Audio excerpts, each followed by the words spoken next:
Hey, I'm Decathlon Gamer. Welcome back to Pro Cycling Manager 2020 Career Mode episode 96. We've pushed all the way into the first week of June already, and the Tour de Suisse ready to kick off in just a few days away from our final large objective of the season, the Baloise Belgium Tour. I've bypassed a couple minor objectives in the meantime. Quite a bit of time has passed. I mean, it's been over a full month. It's been about a month and a half from where we left off at the end of the last episode. So first off, news before we get into the unimportant but exciting Tour de Suisse. Results for the Tour of Norway. We managed to get a stage victory with Maximino Millar and did well enough to claim second in the overall general classification. Couple of punchy stages, and he pulled off the victory on one of those, and that was enough to get that nice podium position behind my arch nemesis. Egan Bernal has now claimed his third major Tour victory. Of course, in real life, he has one of those to date. That being the GC for the Giro d'Italia is what he just claimed. Still riding with Team Ineos. Pogacar got second. Safonov got third for Astana. Bretagne Classic will not include us. Christophe finally ready to hang up his boots. Classica Cyclista San Sebastian, we are in. And Tour de Pologne, not us. So we get one of those three events coming up. And that's the update on the news. Update on status of riders. We have some more guys that have climbed up to the 73 tree. No change at the bottom. I think just one rider leveled up in that month and a half. So one more. It's maybe Moreau or Millar. Not sure which guy. Could have been Telford. But it was definitely one of those riders. Might have been Denikin.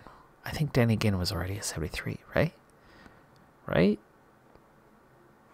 Well, anyway. Very minor changes, considering it's been a month and a half. And considering it was a pretty good month and a half. I mean, you could see there's a lot of Ziga. Germain got a top 3 in an unimportant Swiss race the other day. So, a lot happening. We do have the Mont Ventoux challenge. I love that one, but it's just a minor. And it always plays second fiddle. So we end up with not many of our good guys. I'm going to send a pretty strong team to Tour de Suisse. Strong climbing team, including Pavel Rodriguez. Even though the objective is Baloise Belgium Tour, even though it's top 5, it's not climbing. It is short time trial, Prologue, and he is one of our 3 strongest in that area. But Baloise, the Tour de Suisse, such a bigger race, 4 climbing stages. I've got to give him a chance in a legitimate mountain race and just see how he does this season as we prepare him for next season, right? So let's start off with the quick prologue. Rodriguez sets off. The rest of the team has put together a pretty strong performance, most of them anyway. I've got quite a few guys in and around the top 25, even though outside of Rodriguez, all of our time trialists are set for the Baloise Belgium Tour and not coming here. So getting Rodriguez set +2 on his race day condition. I got a bunch of guys on Fitness Peaks as well, so this is hopefully going to be a pretty nice race.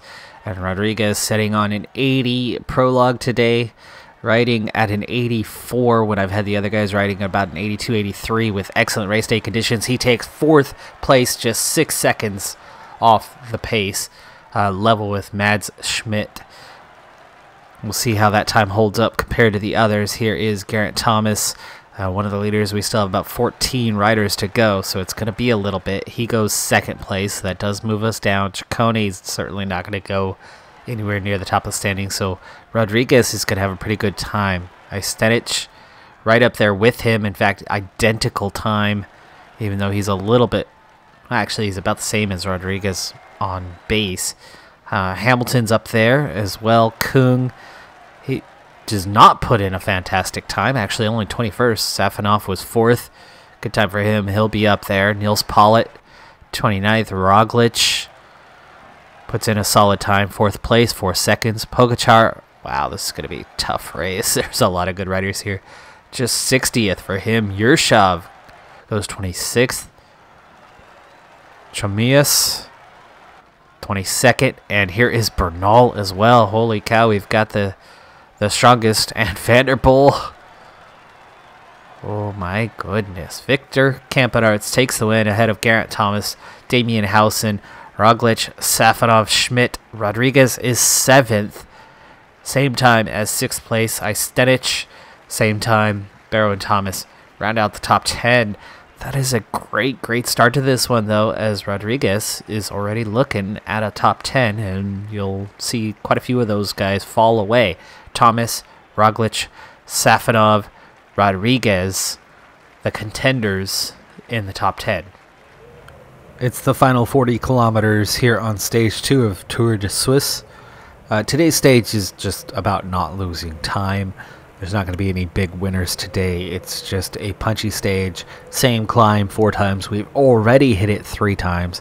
And only the 3rd time did it really start to do a little bit of damage. Enough so that 4 riders have been dropped. We just reeled in the breakaway, so the win is definitely coming from this group. But as we approach the climb, this is where the action's going to happen. And I'm going to go ahead and make it more intense. I have enough climbers that we're going to be okay. I might drop a guy or 2, but does that really matter if I lose a rider or 2? If we can then lose maybe 60 riders out the back, that would be ideal. So, of course, Pablo Rodriguez is the guy we're riding for. Berwick and Moreno are both looking really good today. Berwick overall climbing, but not punchiness. Moreno, though, heck of a punch today with his +4 race day condition. We're looking pretty green. Kind of sad to see it today, right? Because today is the day where it doesn't matter as much. I'd rather have it on one of the pure climbing stages. In this stage, Jorgensen has crashed twice already, and Moreno has crashed once.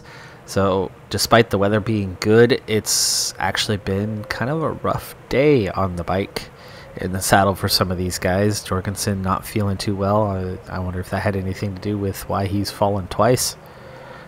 He did not fall alone. He was caught up in crashes with others. And actually, I think Moreno might have been the one who went down first. In that first crash, they were both caught in that same crash. So De Mello, Jorgensen, this will be more about kind of hanging on to it, putting a little hurting in on this climb. We take this right-hander, and that's where it's going to begin. This climb is feared by many riders. Just like that, De Mello is done. So we move on to Jorgensen. We're going to go a little harder, a little faster now. And Carlos De Mello, let's go ahead and just put him on auto now. We are seeing an attack coming, so Jorgensen so far is countering it pretty well. Can he keep us going? We're caught up on the left-hand side here. You can read the pain on the faces at the back of the peloton. And we are seeing a split. Now it's 80 riders. That is that 60 or so that I was looking for. Approaching the top already, so let's get a move on. A little more pace into this one. Meaning that an attack is highly unlikely. So Rainsford, let's turn that screw a little further, a little harder. See if we can't solidify that split. That's 77 or 81 riders or so. Now 72. Okay, we want to set up the downhill.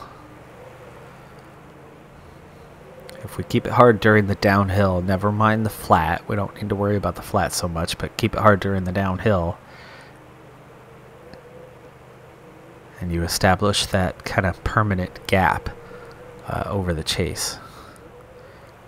I'll have 3 riders left for the actual, but Johnson able to push. Johnson's downhill rating, not so great, 68.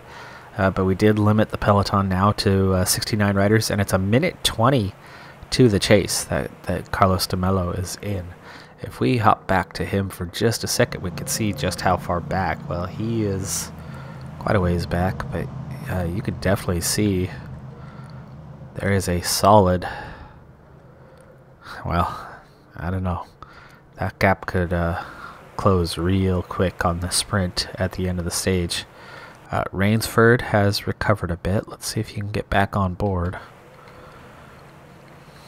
and maybe contribute here at the end. Johnson's not pushing anymore because he doesn't have the energy. So Berwick, let's go, buddy. Keep it moving, keep it moving. Now it's 56 riders. We just dropped another group. Will we get splits? It's a punchy stage. It's not a flat stage. So can we ride 96 to the finish for these three? A group of riders has come a cropper, but they all look ready to set off again. Oh, big crash. Sam Bennett caught up. That's A3. I think that was from the second group. It's just 56 riders left. Berwick nearly out of energy here, but he's still got just a tiny bit of yellow bar. Okay, he's done. On to Moreno. 4K to go. This is not about winning the stage. This is about keeping those not in the 56 at bay. Keeping them behind. Now it's 2K to go. So now we are thinking about trying to hang on for the stage anyway. I don't think that's going to happen, but getting the advantage here. It's just 48 now. 37. More and more riders dropped as we hit the finish line. Vanderpool only able to grab 4th place behind a couple guys maybe with a little bit better turn of pace. Bernal takes 5th on the stage. There's Roglic. Pavel Rodriguez crosses 8th. Lucas Hamilton's up there. Yurshov is up there. How many? There are so many gaps. I've seen at least 4, 5 gaps now. There's 6 gaps now. There's 7 gaps. They are coming in small groups. What will the game do to us this time, right? We've put the work in before. We've done the hard work. We've split it only to have everybody on the same time. Everybody's coming in groups of about 8 or smaller on this and spread out. Does our work pay off? Well, the front is all on the same time, but there was quite a few riders left. Nope. First gap's definitely not given. Second gap's not given. Third gap's not given. 108 riders.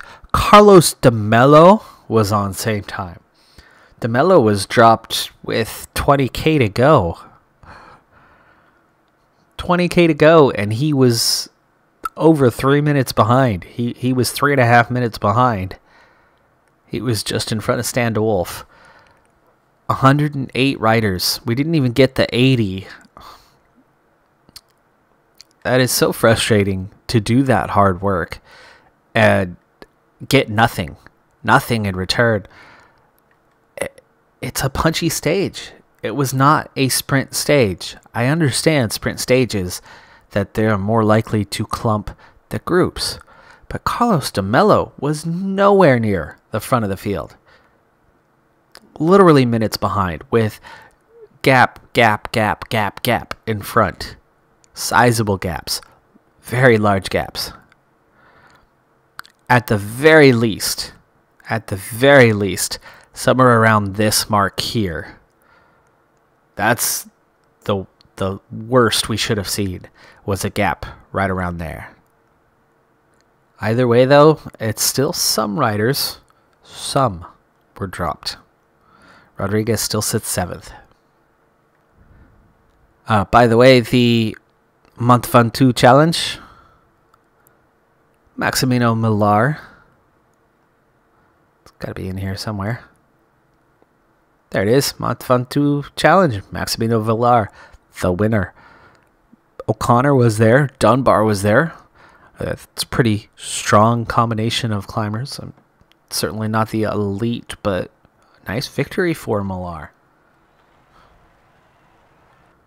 Ongoing the same time as The Tour de Suisse is now the Baloise Belgium Tour. Ginn, our favorite, sets off with a -1 race day condition. He somehow has a +1 time trial, but that doesn't matter at all. This is all Prologue. He's a 74 today, so not a great rating for Denny Ginn, who is our favorite for this one. David Killen, though, is our other top time trialist, along with Pablo Rodriguez, who's at the Tour de Suisse. So Killen put in a great time, just 2 seconds off the pace, 3 seconds off the pace for Ginn. That puts them in contention. Meanwhile, Wykankis, even Germain, within 10 seconds. So times are very, very close on this one. Time bonuses over the course of this race are going to be really important. Monotoglu setting up. We're just 5 stages, and there's a punchy stage. Or 2. Is it 2 punchy stages and 2 sprint stages? I think that's what it is. So we're going to have those 2 punchy stages to focus on. And we're going to need to go out and just grab a few bonus seconds in there somewhere. Monotoglu actually could end up being a favorite on this one if he's can handle the punchiness. He might be able to grab a few seconds somewhere. 7th, 3rd seconds. That didn't beat the best time, but okay. Certainly a good time. Germain is now down to 11. Sonny Colbrelli, ouch, that hurts. Colbrelli goes to the top of the timesheets. Not a good climber, though. Just about the worst one in the entire Peloton. So Colbrelli could lose time on those 2 punchy stages. Alves Machado is looking pretty decent today. Kevin Vermark's the other one to really watch out for, as he is our punchiest. So he could have a good day on those 2 days and possibly gain some time. 7 seconds for Alves Machado. Figure anything within 10 gives them a shot of climbing into that top 5. Germain, the only one who's a bit out of reach. Wykankis is close. Killen and Ginn are certainly in a good spot. Monotoglu is looking the best, like I said. So that's a good thing, because he's certainly the quickest. But is he punchy enough? For Mark, a 70-80. He can handle the climbs. He could certainly be punchy enough. For Mark, only a 65 prologuer, though. That's going to be tough. And we're going to have to back off for him to reach the finish here. Come on, he's really draining energy way faster than the other guys are. And that's going to hurt his time at the end. Yeah, he runs out of energy about 100 meters before the line. 9 seconds down. He's within 10. But it's certainly not a terribly good time. For us, it's going to come down to bonus seconds out on course. We're going to have to work to try to get those. Like I said, this is our last objective. We have that 100% evaluation.